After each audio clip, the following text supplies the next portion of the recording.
Stephanie, lay out what you heard that doesn't match the truth.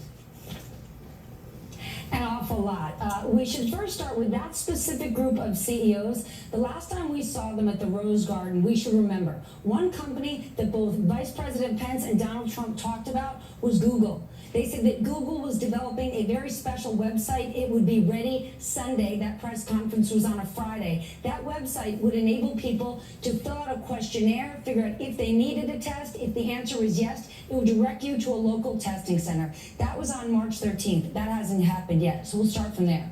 The president introduced this as the greatest leaders in the retail industry. And don't get me wrong, a lot of them are, but what was very specific about every CEO there, whether it's Walmart, CVS, Quest, LabCorp, they all run businesses that are considered essential businesses. They're open and they are hiring. They are not reflective in any way of the awful economic picture that we're facing and what most business leaders are. So it was very tough, at least for me, to hear the president keep talking about the retail industry. Because the retail industry, Brian, is among the worst hit. There are 47 million people employed in retail. They're hemorrhaging jobs. They're hemorrhaging money right now. Retail industry pays $20 billion a month in rent. And I assure you, anyone involved in retail watching the president was praying he was going to talk about some sort of national rent relief. And he mentioned PPP. This is the most important program for the 30 million small businesses in America, most of whom were shut out of the first tranche of it. The second tranche, over $300 billion, went online today, and I can tell you, it was disastrous, the execution. The president said, I put this squarely on the banks. I gotta tell you, I spent my entire day talking to people who couldn't get on the system and the banks. And I'm gonna give you one example. The 5 largest banks had $100 billion worth of loans approved, underwritten, ready to go. They needed to put them in the SBA's system called E-Tran. And you know what happened with the system? It broke down. Not because great people at the SBA aren't working around the block, but because it is the Department of Motor Vehicles that has been cast to put on the Grand Prix. They cannot do that. It has been an absolute failure. And every day that these small businesses don't get money, Brian, we're closer to them going out of business. And I'll make one more point. The president continues, as he attacks China, to say, but guess what? We brought in billions of dollars in tariffs from China, and that money went to help the farmers in trouble. That is a flat-out lie. China didn't pay us the tariffs. We pay the tariffs. The president then put together $30 billion of farm aid, government money, to the farmers because of the trade war he put on that made the demand for their goods drop. So the president is absolutely not telling the truth when it comes to trade and China. And when he talks about building the greatest economy ever, and in the 3rd or 4th quarter, it's going to be better than ever, I ask you this, Brian.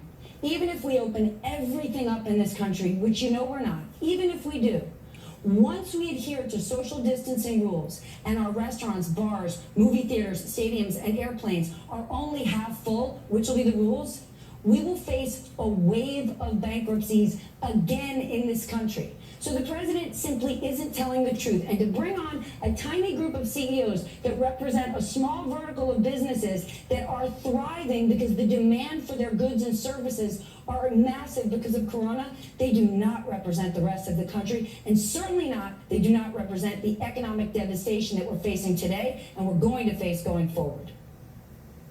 Steph, why do you reckon he keeps saying we brought in billions of dollars in tariffs?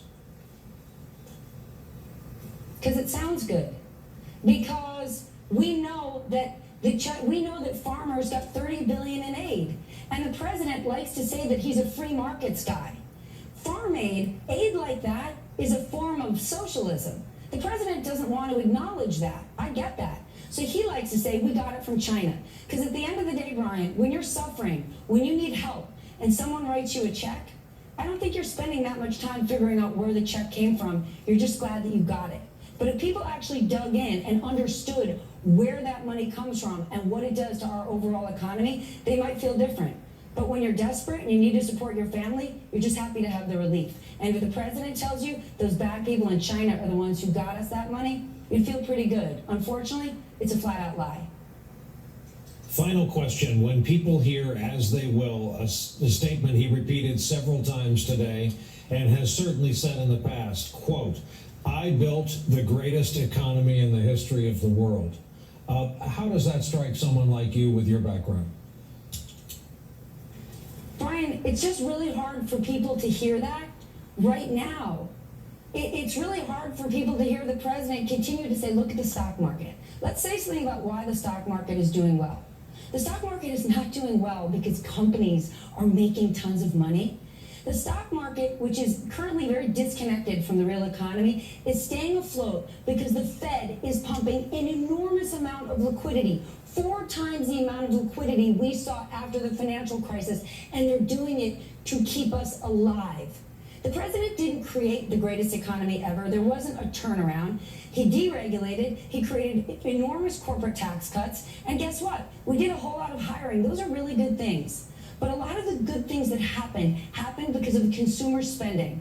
And you know what consumers aren't doing right now, and they're not going to do in 3, 6, or 10 months? They're not going to be out there spending, not with any great gusto. So he's giving a lot of false hope to people right now who are suffering. Got to say, it's tough to think about where the spending is going to come from, to your point. Stephanie Ruhle, thank you for being part of our coverage. Also joining us tonight, Dr.